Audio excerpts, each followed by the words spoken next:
Hey guys, welcome back हो गया channel पर। तो इस वीडियो में हम बात करेंगे अरमान मलिक के ऊपर और सपना के ऊपर, यानी स्नैपी गर्ल के बारे में। तो सबसे पहले हम बात करेंगे स्नैपी गर्ल के बारे में, देन मैं बात करूंगी फिर अरमान मलिक के थोड़े से टॉपिक पर। तो अगर आपको सुनना अरमान मलिक वाला टॉपिक तो आप रहिएगा। स्नैपी गर्ल की रिसेंट दोबारा कंट्रोवर्सी उठ रही है। अच्छा, रिसेंट दिनों ना लीगल लीगल चल ही रहा था तो सब कंट्रोवर्सी से पीछे हट रहे थे। फिर जिस तरीके से सपना के रिएक्शन आ रहे थे तो सब ने एक एक कदम बैक पे ले लिया था। लेकिन अभी कल कल एक लाइव आती है, या क्योंकि मैं अभी रात में बना रही हूँ तो कल एक लाइव आई थी जो कि बहुत ज़्यादा वायरल भी हो रही है। उसकी खास करके इंस्टाग्राम पर क्लिप मैंने देखी थी। मेरे पास इंस्टाग्राम पर मैंने उसको फॉलो किया हुआ है ना, तो मेरे सामने इंस्टाग्राम पर क्लिप आ गई थी उसकी, तो जहाँ पर वो बता रही थी कि उसके साथ बहुत गलत हुआ है। वो जहाँ पुलिस पर रिपोर्ट लिखवाने आई है तो उन्होंने उसकी बोला कि जो रिपोर्ट थी वो फाड़ दी है और ये सब कुछ किया है। इस तरीके से वो बात कर रही थी लाइव के अंदर और काफ़ी रो रही थी कि पैसे खिलाए गए हैं, बिकाऊ है, इस तरीके की बातें की जा रही थी। अब देखो, लोग इसलिए बिलीव करते हैं क्योंकि चाहे आपका मुल्क हो, चाहे हमारा मुल्क हो, चाहे इंडिया हो, चाहे पाकिस्तान हो, वहाँ पर ये बात बहुत ज़्यादा आम है कि कानून को किस तरीके से हाथ में लिया जाता है और कानून को कैसे पैसों पे तोला जाता है और किस तरीके से कानून का पैसों पे दिखावा करके, रूप दिखाकर और कानून की धज्जियाँ उड़ाई जाती है। ये हम सबको पता है, ये किसी से ढका छुपा नहीं है। तो ये वाला सीन है, तो इसलिए काफ़ी लोग इस चीज़ को सिंपैथी दिखा रहे थे, बहुत सारी बातें कर रहे थे कि नहीं ये तो गलत हुआ है, हम तो अंधे कानून है, कोई अगर इस तरीके से करेगा तो कैसे चलेगा। तो वो काफ़ी सारी उस वीडियोस के अंदर, देखो मैं इधर पता है एक बात कहूँ, यहाँ पर कौन सही है कौन गलत है ये टोटली 100% हमें नहीं पता है। सही है, हम जितना भी है हम जस्ट उनकी वीडियोस देख रहे हैं, उस वीडियोस में उन व्लॉग्स में क्या हो रहा है हम जस्ट उन पे बात कर रहे हैं, ठीक है। बाकी मैं बिल्कुल भी मैं ये नहीं कहूँगी कि टोटली 100% सपना गलत है या 100% उसके इन लॉस गलत है। गलती दोनों तरफ हुई है, एक तरफ की गलती कभी होती ही नहीं है, दोनों तरफ की गलतियाँ होती हैं। तो वहाँ पर वो ये सारी बातें करती है। फिर एक चैनल है, उस चैनल पर पैनल्स वगैरह बिठाए जाते हैं और काफ़ी सारी मतलब बातें होती हैं उस चैनल पर, जो एक्टिव चल रहा होता है ना, बातें उस पर बात हो रही होती है। तो उस पर एक एडवोकेट आती है, एडवोकेट आकर बताती है, वो ये बोलती है कि भाई, वो ये शो करती है कि मैं ना वो ससुराल के साइड की एडवोकेट हूँ और मैं उधर के जानती हूँ ये सब कुछ। तो वो कॉल वगैरह करके पता करती है और वो कुछ उसने, काफ़ी लोगों ने बोला वो फाइल्स उसने दिखाई है, वो कॉपी उसने दिखाई है, बट मैंने नहीं देखी है। मैंने सिर्फ सुना है उसकी वीडियो में, वो लाइव रिकॉर्डेड थी, मैंने उस रिकॉर्डेड लाइव को सुना है। तो वहाँ पर वो आके कहती हैं कि भाई ऐसा कुछ नहीं हुआ है। वो जो भी मतलब शिकायत का पर्चा है वो उस सामने रजिस्टर में एंट्री हुई भी है। उधर वो जो एंट्री हुई है उसके अंदर 4 सप्ताह ने शिकायतें मेन दर्ज करवाई है। एक सबसे बड़ी शिकायत कि उसका ससुर उसके साथ ज़बरदस्ती यानी फिजिकली रिलेशन बनाने की ट्राई करता था, देन उसको फोर्स करता था कि बेटा चाहिए, ठीक है, इस तरीके का एक फोर्स। देन दूसरा उसने बताया कि उसकी बेटियां स्कूल वगैरह जाती हैं, वहाँ पर उसको और उसकी बेटियों को ख़तरा है उसकी जान का। देन तीसरा कि उसके हस्बैंड के साथ कुछ गलत हुआ है, यानी वो एक्सीडेंट नहीं था, वो कुछ और था, यानी मर्डर था वो, तो उस तरीके की बात की जाती है। देन फोर्थ ये बोला जाता है कि वो जो सर्टिफिकेट बनाया गया था उस सर्टिफिकेट में मेरा नाम नहीं लिया गया था, मतलब मेरा नाम नहीं था उस सर्टिफिकेट में। तो उस चीज़ की वो शिकायत दर्ज करती हैं। तो वो जो एडवोकेट है वो कहती हैं कि उन्होंने जो सामने बंदे बैठे हुए थे उन्होंने कहा कि अगर किसी भी सरकारी दस्तावेज़ात में कोई गलती हो जाती है तो आप ठीक करवा सकते हो उसी जगह पे जाकर जहाँ पर ये आपने बनवाया हो, तो आपने ये क्यों नहीं करवाया, मतलब आपने क्यों इतना टाइम तक वेट किया। तो बोला कि उस चीज़ पर वो भड़क जाती है और वो गुस्से में आकर और वो वहाँ से उठ के चली जाती है। वो इस एडवोकेट का कहना है, ठीक है, कि ये बात हुई है वहाँ पर टोटली। अब एक हल्ला मचा दोबारा, क्योंकि देखो अगर बेटे का यहाँ पर एक नोट दिया गया है, अगर रिसेंट दिनों आपको पता हो तो बेटे वाली कंट्रोवर्सी या बेटे की जो चाह थी वो किसने जताई, सपना ने जताई थी कि मैं एक बेटा गोद लेना चाहती हूँ और मैं एक बेटा गोद ले, क्योंकि दो मेरे पास बेटियां हैं, एक भाई आ जाएगा तो मेरी बेटियों को भी सपोर्ट हो जाएगी और ये हो जाएगा। बेटे वाली जो भी पूरी बात थी वो सपना ने कही थी। तो इसमें सास ससुर की इंक्लूजन कैसे आ गई, ससुर पर इतना बड़ा इल्ज़ाम आया है कि सोचने वाली बात है, और वो पहले से ही बहुत ज़्यादा ख़तरनाक इल्ज़ाम है।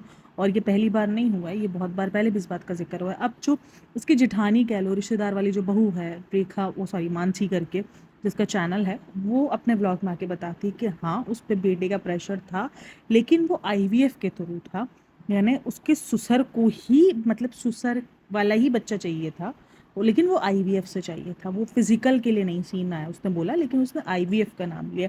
तो यहीं पर दोनों चीज़ों में बहुत ज़्यादा अनबन शुरू हो जाती है कि भाई क्या सच है, ये सच बोल रही है या वो सच बोल रही है। सच चाहे जो भी हो भयंकर है भाई, ये सच होना ही नहीं चाहिए, ऐसा सच होना ही नहीं चाहिए। अब ये काफ़ी लोग बोल रहे हैं कि ये सीधू मूसे वाले से ना इंस्पायर्ड हुई, उसके फादर ने भी रिसेंट दिनों हम सबको पता है कि जो सिद्धू मूसेवाले जी के साथ हुआ था, तो उसके बाद उनके फादर और मदर ने आईवीएफ के थ्रू एक बेबी प्लान किया और अब उनको दोबारा से एक बेटा मतलब पैदा हुआ है। तो वो बोल रही है कि वो उस कंट्रोवर्सी से इंस्पायर्ड हुई और इतनी बड़ी बात कर रही है। पता है ये बातें बहुत बड़ी है और सबसे बढ़कर उसने जो हल्ला मचाया बाहर आके पुलिस स्टेशन पे, और जिस तरीके से उसने पुलिस स्टेशन पर बातें की है, ये सोशल मीडिया के लोग नहीं हैं जिन पे तुम बातें करोगी तो तुम निकल जाओगी साइड से। ये पुलिस है, ये तुम्हें इस चीज़ के चार्जेस फाइन कर सकती है, बहुत कुछ तुम्हें फेस करना पड़ सकता है। एक नॉन पर्सनैलिटी हो, तुम्हें जानते हैं, वैसे ही इतना ट्रबल में रहती है ये बंदी, और ऊपर से ये और ट्रबल अपने ऊपर ले रही है। मतलब ये अपनी ज़िंदगी से क्या चाह रही है ये समझ ही नहीं आ रहा। एक चीज़ जिसका चैप्टर क्लोज हो चुका है, जिसके चैप्टर का पता भी नहीं है, इसके मुताबिक इन सब में बहुत मुश्किलात आ रही है, उसकी जान पर बन रही है, उसको कितना कुछ देखना पड़ रहा है, कितना कुछ फेस करना पड़ रहा है। मतलब एक तरीके से ठीक है इंसाफ अपने हस्बैंड को दिला रही है, लेकिन दूसरी तरफ वो अपनी बच्चियों की जान को जोखिम में डाल रही है। कैसे कर रही है, मतलब क्यों? और अचानक से इतने टाइम बाद जाके ये सब कुछ की जांच पड़ताल करवाने का जो ख्याल आया है, वो क्यों आया? जब आपने एक चीज़ मान ली कि आपको नहीं मिलने वाला इंसाफ और आप नहीं ले सकते हो इंसाफ, तो मे बी आपको सब कुछ, आप अपनी हर एक वीडियो में कहते हो कि मेरा मकसद मेरे बच्चे हैं, मुझे मेरे बच्चों को देखना है, मुझे मेरे बच्चों के लिए ज़िंदा रहना है, मुझे मेरे बच्चों की परवरिश देखनी है, मुझे मेरे बच्चों का फ्यूचर देखना है।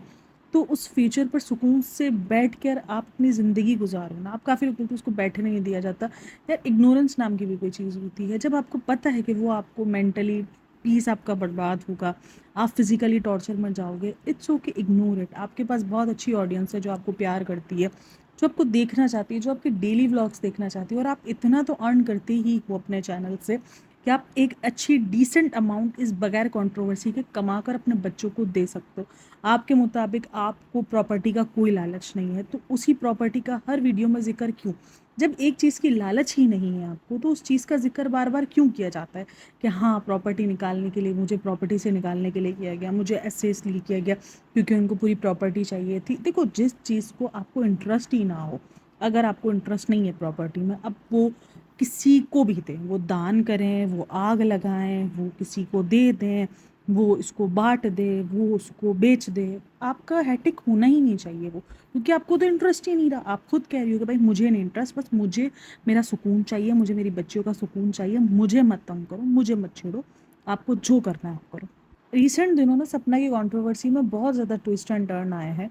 मतलब एक तरफ ये इस तरीके के बयानात दे रही है, एक तरफ ये अपने इन लॉज के बारे में, मैं तो कुछ इल्ज़ामात को सुन के शौक हूँ, तो खैर वो ऐसे इल्ज़ाम दिखा रही है, इल्ज़ाम बता रही है, और दूसरी तरफ वो अपनी ही वीडियोस में कह रही है कि अगर वो अपनी पूरी फैमिली को छोड़ देते तो मैं भी अपनी पूरी फैमिली को छोड़ के उनके साथ रहने को रेडी हूँ। अब ये एक सरकास्टिक वे में भी हो सकता है, या एम ही सिर्फ ऑडियंस को दिखाने के लिए हो सकता है कि देख लो मैं तो अब भी रेडी हूँ।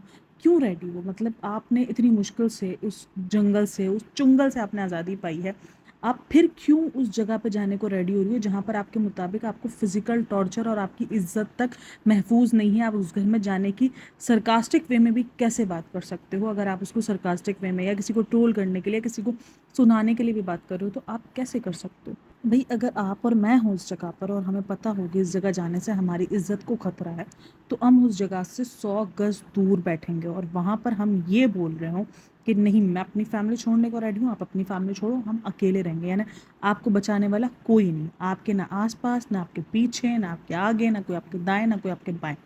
तो फिर आप ऐसे कैसे, मतलब आपके मुताबिक वहाँ पर आपके इन लॉस से आपको इतना बड़ा खतरा है और आप वहाँ पर अकेली रहने को रेडी हो? क्या आपको इस बात का डर नहीं है कि वो आपके अकेले रहने पर आपके साथ, आपकी बच्चियों के साथ कुछ भी कर सकते हैं? फिर उनको प्रॉपर्टी का कोई डर नहीं, फिर किसी के ऊपर कुछ नहीं, आपको तब डर नहीं लग रहा? एक अकेली औरत के कितने मसाइल होते हैं, एक सिंगल पेरेंट को कितना कुछ फेस करना पड़ रहा होता है, और आप उसके बाद भी वो वाले काम करियो कि आप बैल मुझे मार वाले, इस तरीके से पुलिस को जाके चैलेंज करना। और अगर वो काम नहीं हुआ होगा, और अगर हुआ भी होगा, और अगर इस तरीके से सब कुछ हुआ होगा, तो आपको पता है कि इसके साइड इफ़ेक्ट्स आपको क्या करने मिलेंगे, कि ऐसा रिएक्शन आपको मिल सकता है। वो पुलिस है, वो आम ऑडियंस नहीं है, वो रिएक्शन चैनल वाले नहीं है जिनको आप धमकियाँ दोगे, जिनको आप आके धज्जियाँ उड़ाओगी तो वो पीछे हो जाएंगे, वो कदम पीछे ले लेंगे, वो आपको स्नैपी की जगह पर फ्लैपी बोलना शुरू कर देंगे। वो नहीं है, वो पुलिस वाले हैं। वो आपको क्या कुछ आपको फेस करना पड़ सकता है, ये आपको आइडिया भी नहीं हो सकता है। मतलब आप कंट्रोवर्सी के चक्कर में इतना मत भागो कि कहीं आप लीगल टर्म्स और इन सब चीज़ों में फंस जाओ और आप फँस के कहीं अटक ना जाओ। आपके पास 2-2 बच्चियाँ हैं, आपको अपनी बच्चियाँ देखनी है, आप अपनी बच्चियों पे फ़ोकस करो, उसके करियर पे फ़ोकस करो, उसके फ्यूचर पे फ़ोकस करो। आप जस्ट फ़ोकस करो। बैक कैमरा भाई देखो, हो सकता है कि उसके ऊपर अगर आपके ऊपर कोई ऐसा चल रहा है कुछ कि जहाँ पर आपको खतरा है, आप उसकी शिकायत करो, छोड़ दो इन सब चीज़ों से। अब जो चीज़ होनी है, मुझे एक चीज़ समझ में नहीं आती कि जब एक चीज़ की हाइप बिठा दी जाती है, वो बैठना शुरू हो जाती है, तो ये व्लॉगर्स दोबारा उन गिरोह मर्दों को क्यों उठाते हैं कि नहीं अब हम दोबारा इसको ज़िंदा करते हैं। राजवीर की बातों को सबने कर करके अब दबाना शुरू कर दिया कि ठीक है यार, एक चीज़ वो शायद हिट एंड रन वाला ही केस था, वही केस है, और सब लोगों ने भूलना शुरू किया। जैसे ही लोगों ने भूलना शुरू किया, ये कंट्रोवर्सी आपने खड़ी कर दी दोबारा से अगेन। अब ये सारी कंट्रोवर्सी स्टार्ट हो गई, उस दरमियान आपको और इतना कुछ फेस करना पड़ रहा है। आपकी ज़िंदगी ऑलरेडी इतने मुश्किल में, इतनी मुश्किलात में आपकी ज़िंदगी ऑलरेडी है। आप और अपने आप को और चुंगल में डाल लो। आपको लड़ना है, आप बिल्कुल लड़ो, लेकिन लड़ाई लड़ने के लिए आप अपने आप को मजबूत तो रखो। अगर आप ऐसे बार बार टूट जाती हो, आप इस तरीके से रिएक्शन दे देती हो, आप समझ बूझ अपनी खो देती हो, तो आप कैसे केस लड़ोगी? आप तो केस लड़ने से पहले ही हार जाओगी अगर इस तरीके की हरकतें करोगी तो। और एक चीज़ और, ये यूट्यूब पर लाकर यूट्यूब पर आप ये सब कुछ इंसाफ की दुआइयाँ ये आप नहीं लगा सकते। इंसाफ आपको यूट्यूब पे नहीं मिलना है, आपको इंसाफ नहीं मिलेगा यूट्यूब पर। आपके पास कौन है? अब देखो, अलका इतना ज़्यादा वो कर रही थी, लेकिन अलका भी मुझे जाती हुई नज़र नहीं आई है। पहले तो अलका पहुंची थी, इस बार तो कोई ऐसा साथ नहीं है। आप अकेली तनहा लड़ रही हो, आपके साथ कोई नहीं है, आगे पीछे कोई नहीं है। आप अपनी माँ को लेकर, अपनी बेटियों को लेकर आप लड़ाई एक निकल पड़ी एक लड़ाई के लिए। लेकिन वो लड़ाई अगर सिर्फ आपके हस्बैंड तक की हो तो ठीक है, लेकिन आप जिस तरीके से हर तरफ से वो उड़ते तीर कहते हो ना ले रही हो, तो वो आपको ही ट्रबल में डालेंगे। अब उधर देखो, अब जो साइड के हैं ना, सपना के साइड के, वो उस वकील को वो कह रहे हैं कि ये फर्जी वकील है, ये कोई वकील नहीं है, ये कोई एडवोकेट नहीं है, ये तो ऐसे ही बिठाया गया है। अब क्या सच है क्या झूठ है ये किसी को भी नहीं पता है, क्योंकि अंदर क्या हुआ पुलिस स्टेशन के या उस जगह पर, वो कोई सच नहीं जानता, किसी के पास कोई सच नहीं है। सब ने अपनी आकर यहाँ पे बात की है, वो एडवोकेट की बात है और ये स्नैपी की बात है। अब यहाँ पर ना कुछ सच्चा लग रहा और ना ही कोई झूठा लग रहा है। इतनी इस कंट्रोवर्सी को गंदा कर दिया गया, यानी कंट्रोवर्सी मतलब सोचो, एक मरे हुए इंसान के नाम पर इतना हल्ला मचाया जा रहा है, उसको इंसाफ दिलाने के बजाय बल्कि उसको और दुख पहुंचाए जा रहे हैं। अगर वो कहीं से देख रहा होगा या कोई भी सीन होगा, अगर आपका बिलीव्स है कि आपको वो देख रहे हैं, वो आपके साथ हैं, तो क्या उनको तकलीफ़ नहीं मिलेगी ये सब कुछ देख करके? यार ये क्या हो रहा है? चाहे वो उनके माँ बाप हो, चाहे सपना हो, इस कंट्रोवर्सी के अंदर या वो एक तरफ उनकी बीवी उछाली जा रही है, दूसरी तरफ उनके माँ बाप उछाले जा रहे हैं। दोनों वो रिश्ते हैं जो दोनों बच्चों के लिए बहुत मायने रखते थे। तो क्या ये स्टॉप नहीं हो सकता है? क्या ये चीज़ें रुक नहीं सकती है? इन कंट्रोवर्सियों का एंड कहाँ है? ये कंट्रोवर्सी एंड कैसे हो गई? ये कोई बता सकता है? ये कोई सोच सकता है? कोई कंट्रोवर्सी एंड करवाने के जोन में क्यों नहीं है? क्यों कोई कंट्रोवर्सी को एंड की तरफ नहीं लेके जा रहा? चाहे उस साइड से हो, चाहे इस साइड से हो, कोई भी बीच में ऐसे बंदे नहीं। जब भी ऐसे कुछ होते हैं तो बीच में होते हैं ना खानदानों वाले बंदे, कुछ सरपंच टाइप के जो इन सब चीज़ों को हैंडल करते हैं, वो रुकवाते हैं। क्या ये सब कुछ नहीं है? मतलब कि वो भी छोटे छोटे गाँव ही हैं, तो वहाँ पे तो सरपंच होंगे इतने सारे, तो सरपंच होंगे तो वो कोई इस तरीके का एक्शन नहीं लेते कि भाई ठीक है कंट्रोवर्सी एंड करते हैं, सुलह कर लेते हैं। चाहे वो जैसी भी सुलह हो, साथ रहने वाली, अलग अलग सुकून से रहने वाली, वो सुकून वाली ज़िंदगी क्यों नहीं दे सकते हैं? एक अकेली औरत है यार, मुझे उसको देखकर ना कभी और बहुत बुरा भी फील होता है कि एक अकेली औरत, ठीक है काफ़ी सारे लोगों को वो चालू लगती है, वो लगता है कि भाई वो बहुत ज़्यादा शातिर है, ठीक है वो आप लोग की सोच होगी, लेकिन एट द एंड वो अकेली ही औरत है यार। और दूसरी तरफ वो बूढ़े माँ बाप हैं जिनकी एज बूढ़ी हो चुकी है, जो ये सब कुछ मतलब अपनी ज़िंदगी के अंदर अपनी दो दो जवान बच्चों को ऐसे हाल में देख चुके हैं, तो वो भी ख़त्म है, उनके पास भी कुछ नहीं है। तो ये दोनों अपने अपने अंदर ख़त्म हो चुके हैं और उसके बाद ये ऐसी जंगें लड़ रहे हैं, उसके बाद एक दूसरे पर इल्ज़ाम तराशियाँ कर रहे हैं। और एक और चीज़ जो मुझे अजीब लगती है, देखो आप किसी को पसंद करते हो, आप किसी को सपोर्ट कर रहे हो, बिल्कुल करो, लेकिन उसकी गलत चीज़ों में उसको सपोर्ट ना करो। सच्चा इंसान, सच्चा दोस्त वही है जो आपको आपकी गलतियाँ बताए, ना कि आपको आपकी गलतियों में साथ दे और आपकी गलतियों में आपको सपोर्ट करे। वो सच्चा दोस्त नहीं है। सच्चा दोस्त ये है कि जब आप मुसीबत में हो तो वो आपके साथ खड़ा रहे, लेकिन गलतियों पे। अब मैं उसकी वीडियो देख रही थी ना, वो जो उसकी जेठानी है उसकी वीडियो, वो बोलती है हाँ अगर भाई ने ऐसा कुछ किया भी है तो क्या हुआ? नहीं, गलत किया है, आप बोलो वो गलत है। जो उसके भाई ने किया अपनी वीडियोज़ में वो गलत है। काफ़ी लोगों को ये भी फील हो रहा है कि जो उसके भाई का ये कांड चल रहा है, शायद इस चक्कर में उसको चक्कर ना लगाने पड़ रहे हों वो स्टेशन के, अब क्या सच है क्या झूठ है वो कोई भी नहीं जानता, किसी को भी कुछ नहीं पता, सीरियसली किसी को कुछ नहीं पता है। ना वो एडवोकेट की बात पर कोई बंदा यकीन करता है। अब वो काफ़ी लोग कह रहे हैं कि उसने दिखा दी है, वो जो कॉपी है वो दिखा दी है। और एक और चीज़ जो उस कॉपी के अंदर नज़र आई है कि भाई वो जो रिक्वेस्ट है या जो पेपर है वो 4 मार्च को ही, यानी वो शिकायत जो दर्ज की गई है वो 4 मार्च को, यानी एक दिन पहले ही वो शिकायत दर्ज की गई है। यानी इससे पहले ये जो सब ड्रामा हो रहा था, एफ आई आर का, ये जो भी सारे ड्रामे हो रहे थे वो एवं ही चल रहे थे। मतलब सोचो क्या कुछ निकल कर आ रहा है। अब ये सिचुएशन ना ऐसी बन चुकी है कि अगर आप सपना का साइड लेते हो तो लोग बोलते हैं यार आप लोग कैसे हो, बूढ़े माँ बाप को ट्रोल कर रहे हो, बूढ़े माँ बाप के बारे में कोई ऐसा बोल रहे हो। और बूढ़े माँ बाप का साइड लेते हो तो बंदे बोलते हैं यार इकलौती औरत है, बगैर शौहर की औरत है, उसको आपको साथ देना चाहिए। ये तो ये पूरा मैटर ना एक अजीब बन चुका है। और इसमें जो जो कूद रहा है ना वो भी एक अलग महाज पर है। अगर वो उसको सपोर्ट कर रहा है अंकल आंटी को तो सपना को इतना गंदा बोल रहा है, और अगर कोई सपना को सपोर्ट कर रहा है तो अंकल आंटी को इतना बुरा बोल रहा है। सच क्या है कोई भी नहीं जानता। क्योंकि देखो ये कहना है कि सपना ये बोल रही है तो झूठ नहीं हो सकता, अंकल आंटी ये बोल रहे हैं, तो कोई भी अपने आप को गलत तो नहीं बोलेगा ना, सामने वाली पार्टी को ही गंदा दिखाएगा कि भाई यही बहुत गंदी है यही सब। अब सपना जब उस घर से निकली है तो उसको कुछ तो ऐसा बोलना होगा ना जिससे लोगों को लगे कि नहीं नहीं नहीं नहीं बिल्कुल सही किया इसने। क्योंकि इसने सूरज वाली जब वीडियो वायरल की थी तब उसने ये सब कुछ जब ड्रामा किया था, जो भी इसने पूरा एक तरीके से कंट्रोवर्सी क्रिएट की थी, तो उसके बाद लोगों ने क्या कहा था, अरे तुम तो झूठ हो, तुम तो एक मरे हुए बंदे को बदनाम कर रही हो। फिर उसके बाद वो उससे बड़ा निकाल कर आएगी जो उस वक्त प्रेजेंट अवेलेबल थी चीज़ें, उसने उस पर निकाल दिया कि सोचा मेरे साथ ये करने की ट्राई कर रहा था, मेरे साथ ऐसे ज़बरदस्ती करने की ट्राई कर रहा था। तो फिर लोगों ने बोला कि नहीं नहीं यार ये तो गलत बात है। तो ये एक चीज़ है जो कि समझ ही नहीं आ रही। लिटरली ये केस जितना आगे बढ़ता जा रहा है ना उतना ही कॉम्प्लिकेटेड बनता जा रहा है। अब ये फील हो रहा है कि जस्ट ऑफ जस्ट कंट्रोवर्सी के लिए ही है। अब भाई की देख लो इतनी कंट्रोवर्सी चल रही है। भाई अगर उसके सच्चे फॉलोवर हो और अगर आप किसी का भला चाहते हो तो आप उसको उसकी गलती पे सिखाओ कि भाई तुम यहाँ गलत हो। और सपना ये है कि भाई वो गलती सुनने को रेडी नहीं होती, उसको कुछ भी कोई बोल देता है, कोई रिएक्शन चैनल वाला या कुछ भी, तो वो एक अलग धमकियों पर चली जाती है, मैं ये कर लूँगी, मैं अपने बच्चों के साथ ये कर लूँगी। ऐसी ज़िंदगी नहीं गुजरती है। अगर आप अभी से अपनी ज़िंदगी के साथ ये सब कुछ करना शुरू कर दोगी तो आगे तो पता नहीं कितनी डिफ़िकल्टीज़ आती है ना यार एक औरत को अकेले बच्चे पालने में या ज़िंदगी गुजारने में। मैं बोलती हूँ शौहर हूँ ना तो भी आपको बहुत डिफ़िकल्टीज़ आ रही होती है, और शौहर ना हो तो और ज़्यादा आ रही होती हैं। लेकिन तो ऐसे हार मान लोगे तो फिर तो हो गया काम भाई। अच्छा जी चलो जी करते हैं अरमान मलिक की बात। रिसेंट दिनों अरमान मलिक के घर में बहुत कुछ चल रहा है उनके बच्चों की तबीयतों को लेकर, खास करके अयान को और जैद को लेकर, क्योंकि अयान को खारिश की प्रॉब्लम है और जैद को ये जो हो गया रिकेट हो गया तो उसकी प्रॉब्लम निकल आई है।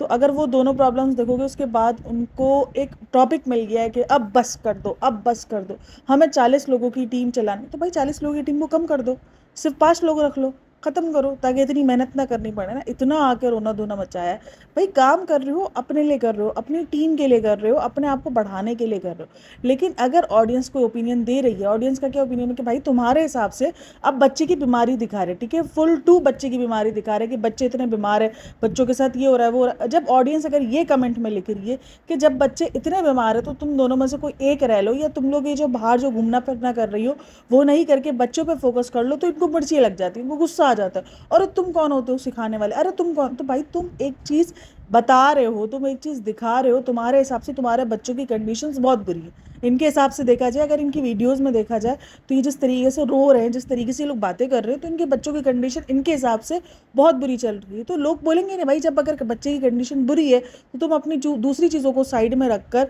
तुम जो रोके में गए, जो तुम पूरा पूरा दिन घूम रहे हो, तो उनको साइड में रखकर तुम अपने बच्चों पे फोकस करो। नहीं, बच्चों पे फोकस नहीं करना है, कमेंट उठाने और आके बताना हमें 40 लोगों की टीम। तो भाई 40 लोगों के 4 लोग रख लो बस घर के अंदर, छोड़ दो 40 लोगों की टीमों को कि नहीं करना है हमें गाना शूट, अभी हमें अपने बच्चों की वो देखनी, परवरिश देखनी है।